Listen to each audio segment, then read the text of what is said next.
Le grand dialogue. Le grand dialogue de l'émission de débat du studio Tamani sur votre radio. Le grand dialogue.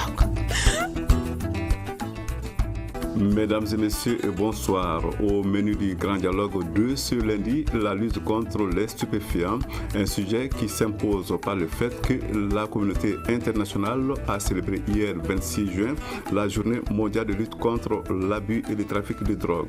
Cette journée a occasionné ici au Mali un certain nombre d'activités, dont une marche, une conférence débat et l'incinération de produits saisis par la douane et la police.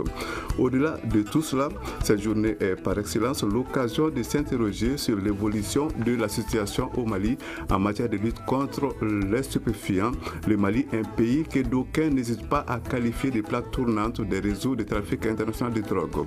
Qu'est-ce qui explique cette situation? D'où provient la drogue qui transite par le Mali et celle disponible sur le marché local? Pourquoi est-il si simple de se procurer la drogue au Mali? Pourquoi de plus en plus de jeunes Maliens consomment la drogue? Quelles sont les structures mises donc en place pour faire face à la situation et comment fonctionne-t-elle?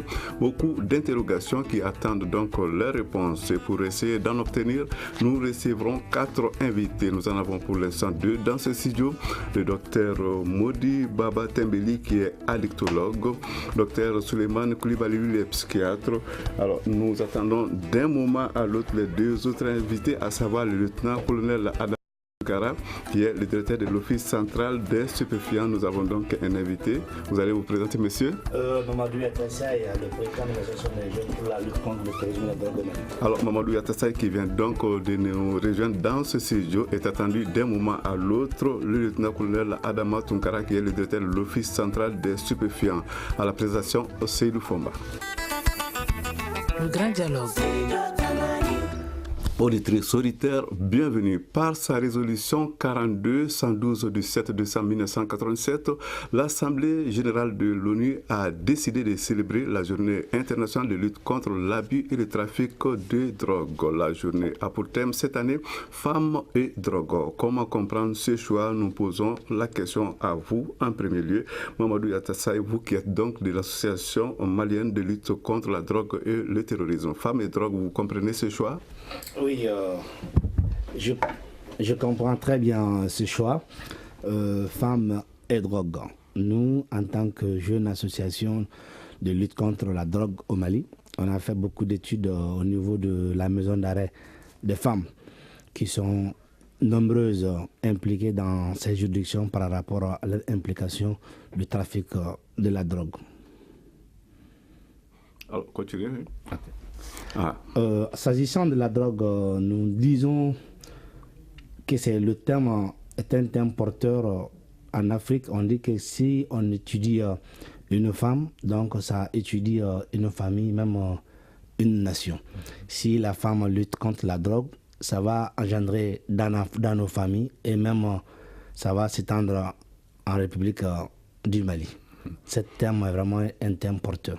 Parce qu'on dit que lorsqu'on forme une femme, c'est toute une famille qu'on a formée.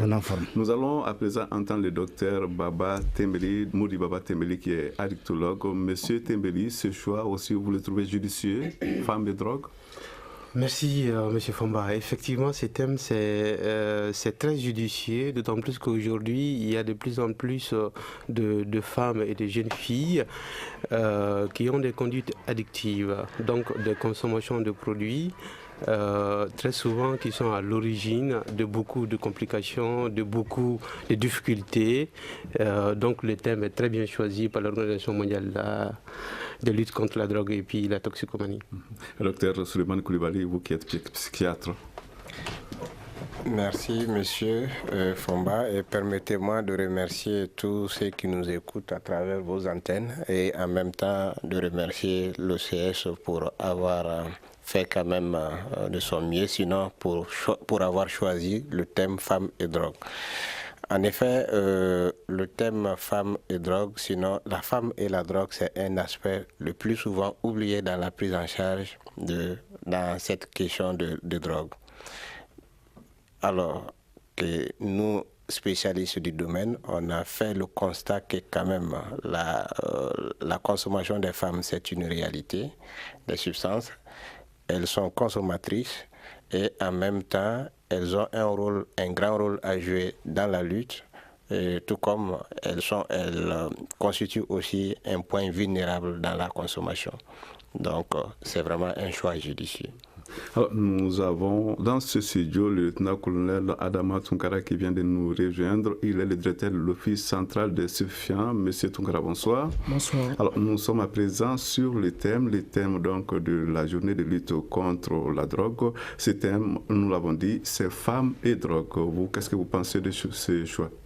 Nous avons effectivement choisi ce thème-là pour deux raisons, et nous l'avons dit, parce que d'abord, les femmes ont un rôle central à jouer dans l'éducation et la sensibilisation dans nos sociétés. Et aussi parce que nous remarquons de plus en plus qu'il y a des femmes, des jeunes filles qui sont impliquées dans la consommation de stupéfiants. Donc c'est ça la raison fondamentale qui vous a poussé à choisir ce thème. Tout à fait. Alors on va rester avec vous. Nous savons qu'il y a 3 activités phares qui sont prévues lors de ces journées. Vous pouvez nous en dire un mot, M. Tunkara?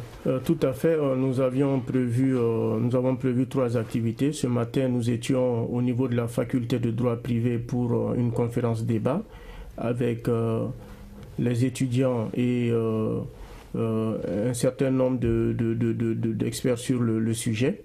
Et nous avons prévu une marche demain avec encore les organisations féminines, dont l'issue sera la remise des mémorandums au ministre de la Sécurité et au ministre de la Promotion de la Femme.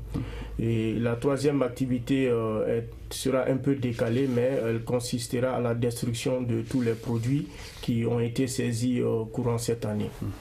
Alors, le Mali qui est donc cité depuis un certain temps comme plaque tournante du trafic international de drogue, comment en est-on arrivé là? Je pose la question à vous, Monsieur Mamadou Essassay, vous qui êtes de l'association malienne de lutte contre la drogue et le terrorisme. Ok, je remercie mon cher ami. Par rapport au Mali, disant que le Mali est devenu une plaque tournante due à notre niveau à un problème de chômage des jeunes. Parce que les jeunes sont tentés d'importer la drogue dans un point A pour bénéficier beaucoup d'argent pour un point B. Et que donc, il y a beaucoup de jeunes ruraux qui ne sont pas allés à l'école. Il y a des jeunes qui sont tentés. Raison pour laquelle on peut dire le problème d'emploi des jeunes pose un problème et ça favorise même le trafic illicite de la drogue dans le Nord Mali. Vous voulez donc dire que le chômage et la pauvreté exposent les jeunes face à cette situation? Ouais. Alors, nous tournons du côté du docteur Baba Tembeli, qui est donc addictologue. Monsieur Tembeli, dites-nous, quand on dit que le Mali est une plaque tournante du trafic international de drogue, alors qu'est-ce que ça vous dit? Et merci M. Fomba. Ça veut dire en réalité que le Mali fait partie des pays où il y a beaucoup de drogue qui passent. Sur le plan des statistiques, on va peut-être laisser M. le directeur en parler un peu. Une plaque tournante, ça veut dire que non seulement il y a le trafic, mais aussi il y a la consommation. Donc les 2 critères réunis nous permettent de dire que le Mali est une plaque tournante de la consommation et puis du commerce de la drogue. Alors, votre réponse à présent, docteur Souleymane Koulibaly? Merci, monsieur. En fait, il faudrait relativiser les choses. Relativiser, ça ne voudrait pas dire qu'il faudrait minimiser le problème. Le Mali, comme les autres pays du monde, est concerné par cette question de consommation de drogue. À la limite, on peut dire que le problème de la consommation de drogue est quand même c'est un problème qui concerne tout le monde entier, là où nous sommes. Mais la spécificité de notre cadre, peut-être, on peut le lier quelquefois à la crise que nous sommes en train de vivre, alors qui va certainement engendrer beaucoup de situations conflictuelles, beaucoup de situations de détresse, et les jeunes ou les personnes qui se trouvent dans ces difficultés vont avoir tendance à aller chercher la solution dans la consommation. Sinon, je peux dire que le trafic Et tout ce qui se passe actuellement, c'est vraiment des choses bien planifiées par des narcotrafiquants, donc qui sont très forts en termes de marketing et qui vont essayer d'attirer la jeunesse, le point fragile de la société. Donc nous sommes autant concernés que tout le monde. Alors, il est très intéressant d'entendre la réponse du directeur de l'Office central des stupéfiants, le lieutenant-colonel Adama Tunkara. Monsieur Tunkara, est-ce que vous pensez que c'est un constat qui est juste lorsqu'on dit que le Mali constitue une plaque tournante du trafic international de drogue? Bon, je rejoindrai le docteur Koulibaly. Je pense qu'il faut relativiser. C'est vrai que à un moment donné, quand il y a eu cette histoire de cocaïne, tout le monde s'est focalisé sur le Mali. Mais ce qu'il faut savoir, c'est que le Mali est un pays continental et que nous avons à peu près 8 voisins et que cette marchandise qui passe par le Mali proviennent quelque part. Donc il y a d'autres pays qui sont traversés par la drogue. Maintenant, quand on regarde aujourd'hui, au regard des informations que nous avons, je le disais ce matin encore, il n'y a pas d'itinéraire fixe. Voilà, les trafiquants s'adaptent aux situations en fonction des difficultés qu'ils rencontrent. Ils essayent de les contourner. Maintenant, ça a permis quand même au gouvernement malien, aux autorités maliennes, de mesurer l'ampleur, sinon le risque auquel cela nous expose. Alors, vous avez tantôt évoqué Air Cocaïne. Je crois que Air Cocaïne, vous êtes antérieur. Je veux dire que c'est après Air Cocaïne que votre office a été mis en place. Néanmoins, je crois que vous vous intéressez au dossier. Comment est-ce qu'il évolue en quelques mots? Je n'ai pas grand-chose à dire par rapport à ce dossier parce que nous ne le gérons pas, mais ce que vous mentionnez est pertinent, c'est que c'est suite à cette affaire que la nécessité de créer un service de coordination a vu le jour. Et c'est ce qui a valu la création de l'OCS. Alors, il sera bientôt 17h30, la suite de ces débats dans un instant. Vous écoutez Studio Tamani, votre avis nous intéresse. Écrivez vos commentaires et suggestions sur la page Facebook et dialoguez avec nous. Studio Tamani, c'est aussi les réseaux sociaux. La lutte contre les stupéfiants au Mali, l'état des lieux, c'est donc le sujet de votre émission Le Grand Dialogue de ce lundi. C'est à l'occasion de la célébration d'une journée, la journée de lutte contre les abus, contre l'abus donc, et le trafic de drogue. Nous avons donc 4 invités dans ce studio pour en parler. Alors, nous avons dit un mot d'Air Cocaïne. À présent, cette question, la drogue qui transite par le Mali pour se retrouver en Europe et en Amérique, les acteurs de ce trafic sont-ils essentiellement maliens ou étrangers? On va continuer avec vous quand même, monsieur le directeur de l'Office central des stupéfiants, le lieutenant-colonel Adama Tunkara. C'est les personnes quand même, on le disait encore ce matin, il y a environ depuis la création de l'OCS, il y a à peu près 150 personnes qui ont été interpellées dans le cadre de trafic de stupéfiants et nous avons précisé que c'est des gens de différentes nationalités. Nous avons des Maliens, il y a des Sénégalais, il y a des Burkinabés, il y a des gens d'Amérique latine. Donc c'est des gens de différentes nationalités. Et quand on regarde à peu près, c'est à peu près une vingtaine de nationalités. Voilà. Alors, on va un tout petit peu insister quand même. Les Maliens sont-ils majoritaires dans le lot? Les Maliens, pour moi, c'est surtout par rapport au trafic de cannabis au niveau local. Mais pour ce qui est de la cocaïne ou des amphétamines, c'est des gens qui nous viennent d'autres pays. Alors, Mamadou Yatassa, l'association malienne de lutte contre la drogue et le terrorisme, vous voyez que des efforts sont en cours. Monsieur le directeur nous a parlé de 150 personnes arrêtées. Alors, pour vous, c'est encourageant ces chiffres? Oui, c'est encourageant ces chiffres, juste aussi avec des textes qui sont en cours, va beaucoup lutter contre la drogue. Juste un cas que notre étude nous a conduit au Sénégal, il y avait plus de 200 Maliens incarcérés. La plupart de ces 200 Maliens incarcérés à Dakar font tous presque des chauffeurs qui transportaient de la drogue vers le Sénégal. Donc un aspect, même du fait de simple dénonciation. C'est de la drogue en provenance du Mali vers le Sénégal? Non, en quittant le Mali vers le Sénégal.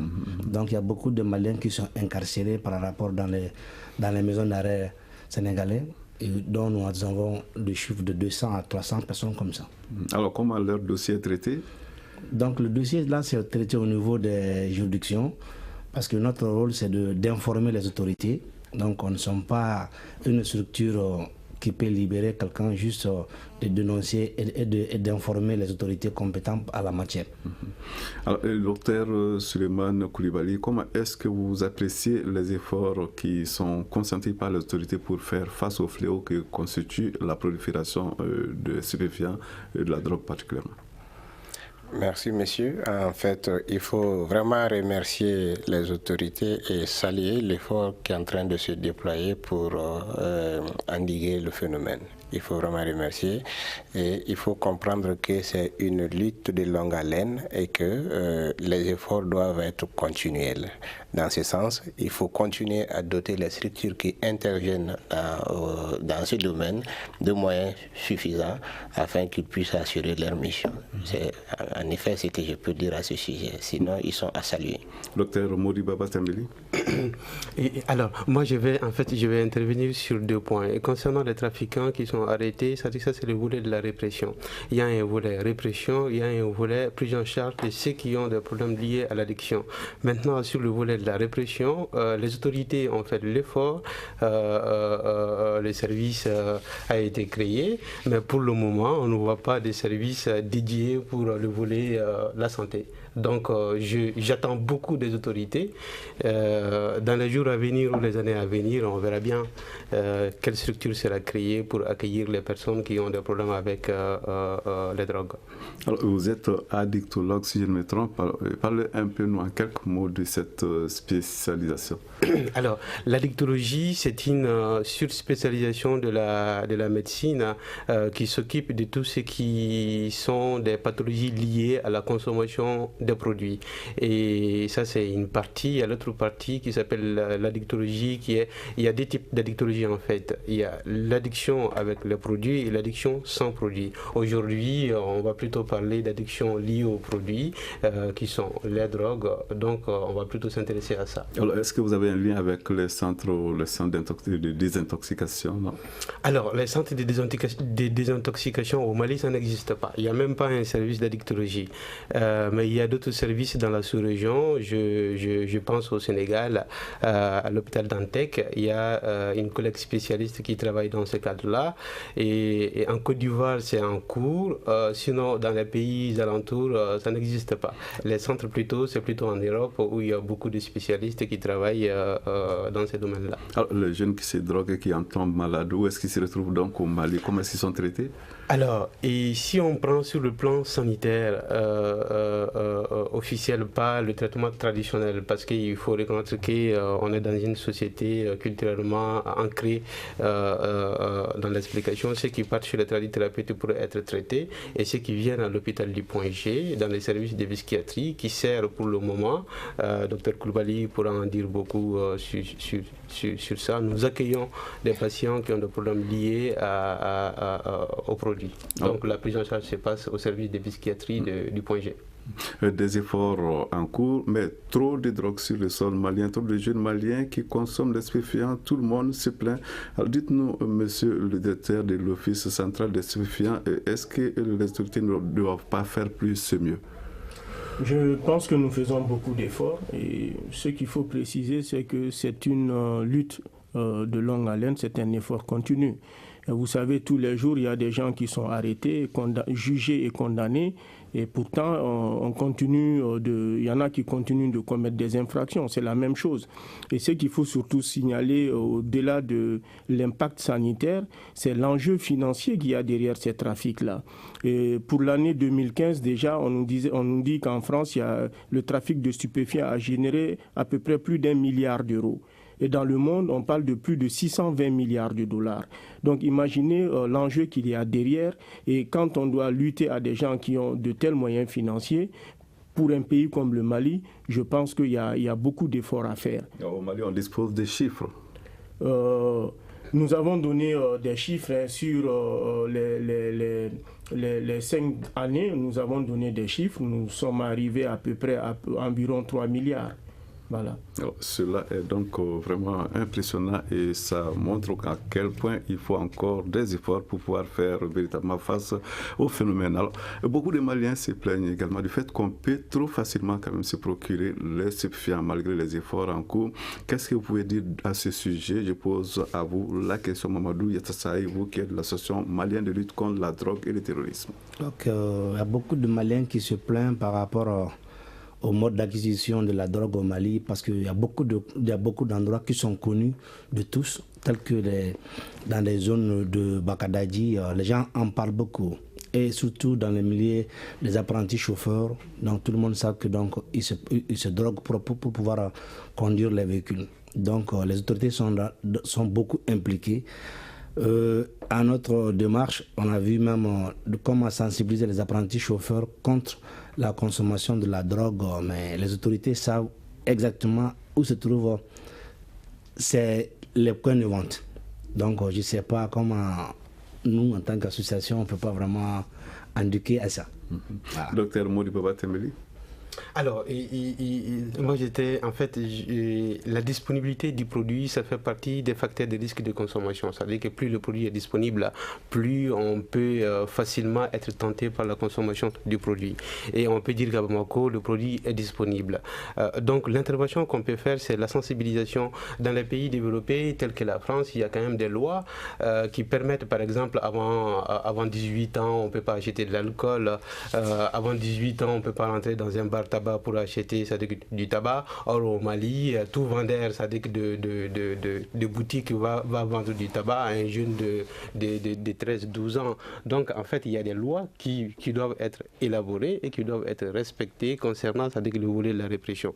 Maintenant, concernant le volet de la prise en charge, plutôt la sensibilisation de ces jeunes-là qui sont quand même des personnes qui sont les plus à risque. Donc la sensibilisation surtout. Docteur Suleiman Koulibaly. Merci. Je pense que la personne la mieux placée sur cette question serait le colonel. Donc, mais pour ne pas marcher sur sa langue, on peut juste essayer de dire quelque chose. Alors, ce que je vous dis, au Mali, comme ailleurs, la disponibilité est une question dont les gens ne cessent de se plaindre. On a l'impression que c'est partout, parce que même s'il y a une goutte de drogue quelque part, ça devient un gros problème. Et c'est aussi un gros problème. Donc, les endroits que nous connaissons, en fait, que nous pensons que la drogue est disponible à ces endroits, j'en suis sûr que les autorités savent aussi et qu'ils sont en train de faire leur investigation à leur niveau. Mais ce que nous pouvons dire, dans cette question de drogue, il ne s'agit pas seulement que d'axer l'effort sur la disponibilité. Les choses doivent aller ensemble. Il faut axer l'effort pour que le produit ne soit pas disponible, mais en même temps, il faut continuer à éduquer, à informer les citoyens pour qu'ils ne soient pas en contact avec le produit. Alors, si un volet est négligé par rapport à l'autre, il va de soi qu'il y ait l'échec. C'est ce que je pourrais dire par rapport à cette question. Alors, il est intéressant, encore une fois de plus, d'entendre sur ce point la réaction du directeur de l'Office central des stupéfiants. Bon, comme vous le savez, on le dit qu'il y a des points de vente, mais tout le monde sait que le trafic de stupéfiants est une activité souterraine. Et que pour pouvoir agir efficacement, nous avons besoin d'un certain nombre d'informations, et ces informations, nous devons les traiter pour avoir du renseignement. Et c'est à partir du renseignement que nous pouvons agir efficacement.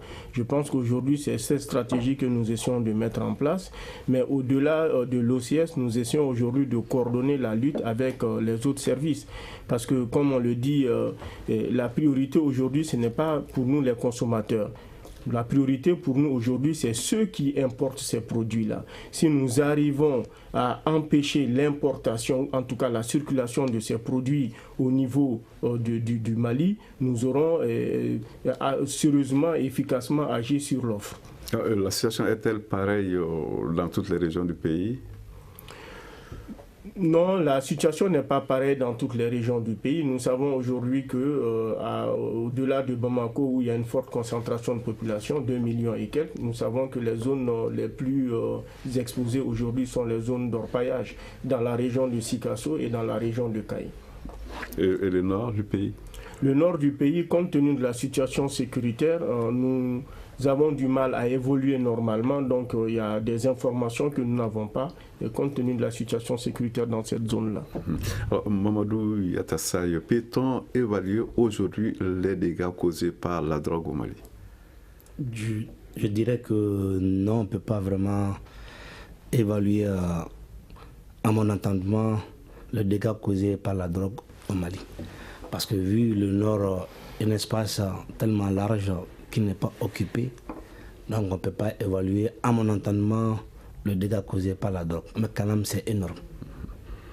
Alors, nous allons nous tourner du côté des docteurs. Docteur Mori Baba Tembeli, et vous êtes addictologue, je le rappelle, la drogue, ça coûte cher à la santé. Tout à fait. Tout à fait. En fait, il faut savoir que l'ensemble des drogues qui sont sur le marché agissent sur non seulement le fonctionnement mental, qui agit sur le fonctionnement comportemental, mais aussi l'ensemble des organes du corps humain. Donc les drogues vont agir sur ça, avec aussi des risques de maladies infectieuses que les personnes peuvent attraper en fonction de leur modalité de consommation. Donc, par exemple, on dit, ça ce sont les chiffres de la France, il y a 35 000 décès liés à l'alcool en France par an, et il y a à peu près 50 000 décès liés, 75 000 décès liés à l'alcool. Donc, on est quand même dans des décès, c'est-à-dire que ce soit lié au cancer, que ce soit les cancers oreils, que ce soit lié au cancer de l'estomac, que ce soit lié à tout ce qui est problème hépatique. Donc les produits nuisent gravement à la santé, et la particularité aussi c'est que malgré la connaissance que ces produits agissent sur la santé, il y a ces personnes-là qui vont continuer à les consommer. C'est ça qui fait que c'est devenu une maladie et qu'il y a une prise en charge qui doit être proposée aux personnes qui sont consommateurs. Docteur Suleiman Koulibaly. Merci, monsieur. Dans notre pratique au CHU du Point G, je me dis probablement que les gens ont l'information actuellement que nous pouvons faire quelque chose. Ça aussi, ça peut avoir son effet. Même s'il n'y a pas de centre à proprement parler, c'est oui, ça? Même s'il n'y a pas de centre à proprement parler, nous pouvons aider ces personnes-là parce que nous avons la formation. Et juste, il ne faudrait pas faire la confusion entre consommer un produit et une maladie mentale. Souvent, ce cadre-là peut amener des stigmatisations et décourager beaucoup de personnes à venir se soigner. Alors, pour revenir à la question des dégâts actuels, si nous pouvons les évaluer par rapport sur le plan sanitaire, dans notre pratique, nous commençons à voir beaucoup de familles qui viennent nous demander de l'aide. Et généralement, ce n'est pas que ça cause un dégât sur l'organe en tant que tel, mais ça cause déjà des dégâts sur le tissu social. Vous avez un élément de la famille qui passe toute la journée dehors, vous ne le voyez pas. Vous le voyez juste au moment des repas, il ne mange pas avec les autres, ou au moindre échange, il y a la nervosité et l'agressivité qui s'installent. Donc ça joue beaucoup dans les échanges avec les familles. Ou encore, c'est un jeune enfant, un jeune garçon scolaire, que nous avons commencé à voir que ses notes baissent. Et des redoublements, à la limite, l'absentéisme scolaire et l'échec scolaire. Les gens viennent nous demander de l'aide par rapport à tout ça et nous commençons à s'organiser pour le recevoir. Mais il y a quand même lieu de dire que nous avons besoin de moyens assez spécifiques pour organiser cette prise en charge et notamment d'un centre de cure. C'est très important pour nous. Est-ce qu'il arrive que vous parvenez à aider un jeune en pareille situation, un jeune à se ressaisir, à s'en sortir? Encore merci, monsieur. Je voudrais dire que l'addictologue est à côté de moi. Nous savons que l'addiction, c'est vraiment une pathologie, on va dire, chronique. Chronique dans ce sens que des rechutes sont possibles. nous pouvons récupérer un jeune, mais quelquefois il peut retomber dans la situation de consommation. Ou quelquefois on peut le récupérer totalement et il ne retombe pas dans la situation de consommation. Dans notre ligne de suivi, nous avons les cas pareils. Studio Tamani, on se retrouve pour la suite de ce débat dans un instant. Une réaction, un avis, un commentaire. Réagissez sur la page Facebook de Studio Tamani et restez connectés avec nous. Studio Tamani sur les réseaux sociaux pour vous faire entendre. La lutte contre les stupéfiants au Mali, l'état des lieux, c'est le sujet du grand dialogue de ce lundi. Alors, nous allons à présent nous intéresser à quelques chiffres. Il y a des saisies, on retiendra par exemple de 2012 à 2015 36,4 kg de méthamphétamine d'une valeur de plus de 5,9 milliards de francs CFA. Nous avons 20 kg de cocaïne de plus de 900 millions de francs CFA, environ 10 tonnes de cannabis, etc. etc. Alors, ça fait beaucoup. Dites-nous, monsieur le directeur de l'Office central des stupéfiants, tous ces produits, lorsqu'ils sont saisis, est-ce qu'on peut être sûr qu'ils sont véritablement détruits? Nous travaillons à cela, mais l'assurance que je peux vous donner, c'est que tous les produits saisis par l'OCS sont remis à la direction de la pharmacie et du médicament. Et puisque c'est le directeur de la pharmacie et du médicament qui est le président de la commission de destruction de ces produits-là. Donc nous travaillons avec les autres structures aujourd'hui afin que tout le monde puisse suivre cette procédure-là. Parce que souvent, il arrive qu'une certaine quantité importante soit transmise au juge, alors qu'on sait que souvent la conservation, en tout cas garder ces produits-là présente des risques. Donc aujourd'hui, c'est la communication que nous faisons pour que la structure spécialisée qui est la direction de la pharmacie puisse recevoir tous les stupéfiants qui sont saisis dans le cadre de procédures judiciaires. Et y a-t-il un moyen de contrôle parce que vous les recevez, vous les saisissez, vous les remettez, vous devez avoir peut-être un droit de regard ou bien un moyen de suivre? Ce que je dis, c'est que c'est une commission. Elle n'est pas seulement composée de membres de la direction de la pharmacie. Il y a d'autres structures qui y participent. Et je pense que cette année, l'OCS sera membre de cette commission de destruction. Donc les quantités qui sont saisies sont communiquées. Et au moment de la destruction, je pense qu'il y a une évaluation contradictoire qui est faite par rapport à la quantité détruite. Alors, nous allons donner la parole à Mamadou Yatassaï, l'association malienne de lutte contre la drogue et le terrorisme. Monsieur Yatassaï, vous ne vous faites pas de soucis à ce niveau par rapport au sort réservé à ces produits qui sont saisis, non? Je pense que pour ce sort, il n'y a pas d'inquiétude du moment que les documents les produits sont transmis par un document et aussi ils sont sortis pour la destruction par un document. Le document étant disponible, je ne vois pas un problème par rapport à ça. Mais l'année dernière, j'avais demandé à Sikasso, du moment que nous étions ensemble, comment ces produits seront stockés. Est-ce qu'ils ont juste un PV de réception qui sera retourné à l'OCS? Que j'avais demandé à Sikasso à son temps, ils nous ont dit qu'effectivement ça a été fait comme ça. Voilà. Le docteur Mori Baba Tembili. Alors, moi j'ai fait entièrement confiance à monsieur le directeur et aux autorités qui sont chargées de la destruction de ces produits. Donc sur ça, pas de commentaire. Voilà. S'ils disent que ça se passe comme ça, j'ai fait confiance à l'État et j'ai fait confiance à cette structure-là. Docteur Suleiman Koulibaly. Oui, je me joins aux autres. Donc, on fait confiance à l'OCS et on sait aussi que la pharmacie, ils ont des procédures bien établies pour la destruction. Donc, vraiment, tout ce qui est nécessaire, ils sont là-dessus. Oui. Vous êtes tous les cas donc sûrs qu'il exclut que ces produits se retrouvent dans les circuits?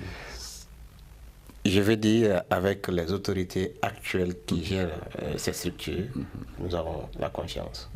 Alors, monsieur le directeur de l'Office central des stupéfiants, dites-nous à présent, quelles sont les difficultés majeures qu'on rencontre aujourd'hui dans la lutte contre la drogue? Et comme je le disais aujourd'hui, nous travaillons sur la base d'informations. Aujourd'hui, autrefois, il y avait, comme on appelle, ce sentiment citoyen qui faisait que les autorités étaient informées chaque fois qu'il y avait une situation anormale. Aujourd'hui, les informations ne sont plus données de façon désintéressée. quand on veut avoir de l'information, il faut payer. Et alors que nous ne disposons pas des ressources adéquates pour faire face à cela. Et comme vous le savez, la dernière saisie importante que nous avons faite, 2 tonnes 700, c'est sur la base d'une information qui nous a permis d'arriver à ce résultat-là. Maintenant, ces personnes s'attendent à quelque chose et comme on le sait, le trafic de stupéfiants génère de l'argent et ceux qui nous parlent ne sont pas toujours des gens extérieurs au réseau. Voilà. Donc aujourd'hui, une difficulté majeure pour nous, c'est de mettre en place un bon réseau d'informateurs. Vous voulez nous dire que les populations peuvent vous aider dans votre tâche quotidienne, mais ne courent-ils pas un certain risque? Je pense qu'à partir du moment où l'anonymat est préservé, il n'y a pas de risque. Et ce qui serait dangereux, c'est de dévoiler sa source. Mais nous disons que nous ne sommes pas partout et seules les populations peuvent nous aider à mener cette lutte-là efficacement. Mamadou Yatassaye, à présent, on va vous écouter. La population, est-ce qu'elle a sa partition à jouer dans ce combat contre ces fléaux, les fléaux que constitue la prolifération des stupéfiants au Mali? Oui, je pense bien que la population, en prélude, doivent être le premier à informer le service de lutte contre la drogue au Mali. Mais force est de reconnaître qu'au Mali, la dénonciation, elle est vraiment difficile à notre société. Malgré que la population malienne voit une activité douteuse, pour informer les autorités, c'est tout à fait un problème. Monsieur Yatassaye, qu'est-ce qui rend cette dénonciation si difficile? Ça, c'est la société malienne qui le fait. Quand je dénonce une famille, donc c'est le voisinage, donc la société en est fait ainsi. Sinon, normalement, pour faciliter la tâche à l'OCS, c'est la population elle-même qui doit prendre à bras le corps pour dénoncer. Un fait douteuse, il informe. Mais cette dénonciation, elle est mal comprise par la population malienne. Docteur Mori Baba Tembeli, vous pensez que la société peut jouer un rôle actif, plus actif en tout cas qu'elle le joue maintenant? Oui, effectivement, la société, sur le plan judiciaire, la société, ça peut contribuer à l'information des services et qui sont en charge de lutter contre la prolifération de la drogue. Mais aussi, la société peut contribuer, concernant le volet sanitaire, contribuer à nous orienter les patients, aussi contribuer au fait qu'on arrive à mieux comprendre les consommateurs, à ne pas les stigmatiser aussi, parce qu'il y a tout ça.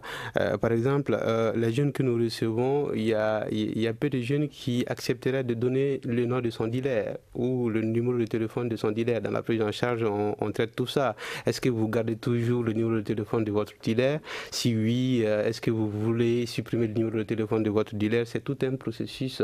Donc, s'il y a une action, si la société civile aussi peut informer les autorités pour ça, je pense qu'elle a son rôle à jouer. Docteur Souleymane Koulibaly. Alors, merci. La société civile, elle a un grand rôle à jouer.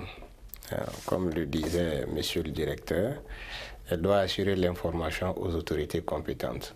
Apporter l'information aux autorités compétentes pour leur donner des moyens. Mais je pense à ce niveau, quelque part, il y a une crise de confiance. Des fois, les gens, ils ont la peur. Quand je vais dénoncer un réseau, alors que nous savons que le problème de drogue, c'est quand même un réseau assez lourd, ils ont l'impression de se dire, est-ce que je ne m'expose pas quelque part? C'est en ce moment les interventions, les différentes interventions, les différentes informations que l'OCS et tous les autres partenaires vont pouvoir donner à la société qui vont leur permettre d'avoir la confiance et de continuer l'information. Mais ce que disait aussi le directeur, il ne faudrait pas minimiser ça. Notre société, on a tendance à abandonner nos valeurs et on a tendance à se lier au gain, rien qu'au gain. Donc tout ce que je donne, on a tendance à attendre en réponse quelque chose.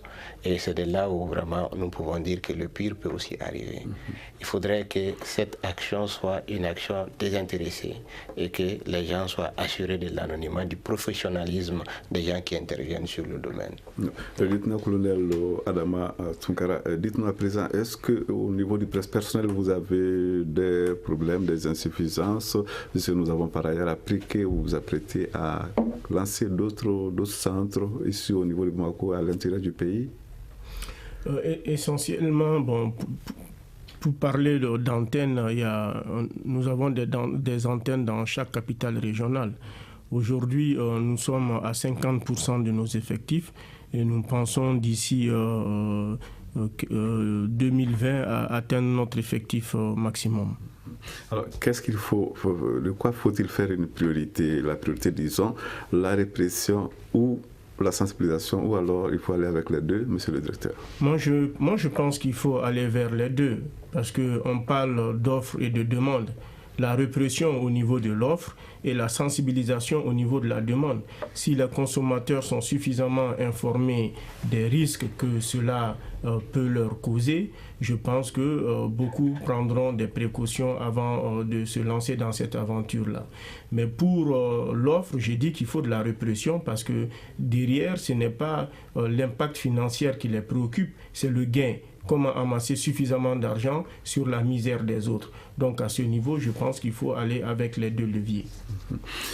Mamadou Yatassay? Oui, je pense que le directeur a si bien dit, il faut d'abord sensibiliser la population et avoir des textes de répression très forts. Parce qu'on a constaté que des gens qui sont même devant les tribunaux, à la maison d'arrêt, ils commencent à recevoir de la drogue.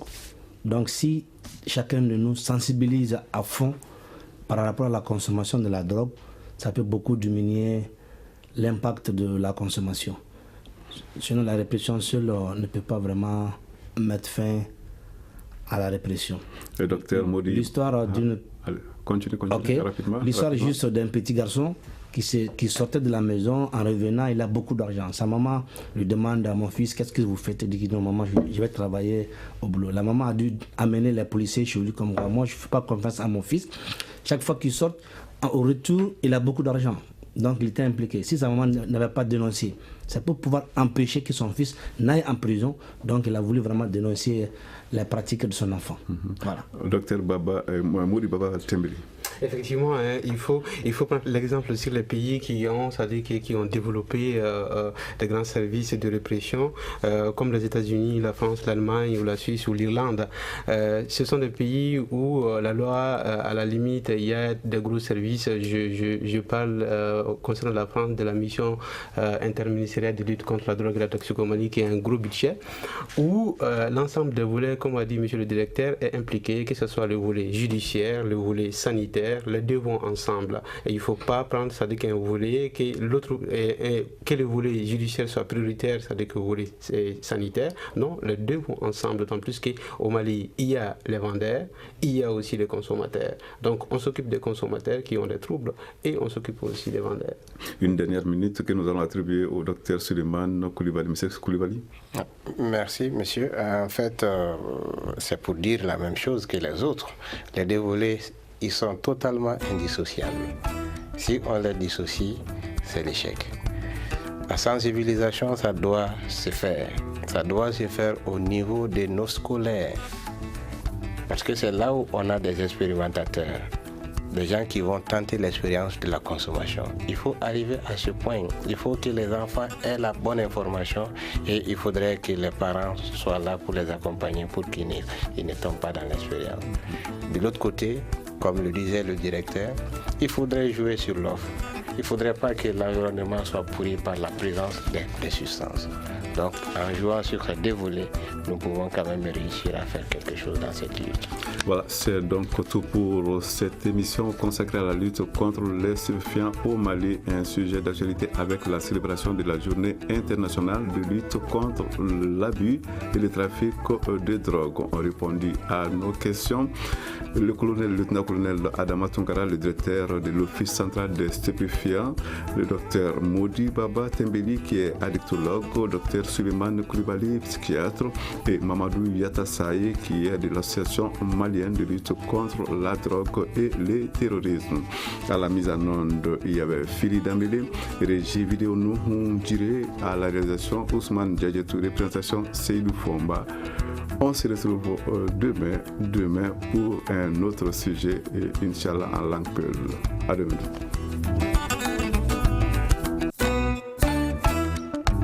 Le grand dialogue. Le grand dialogue, l'émission de débat du studio Tamani sur votre radio.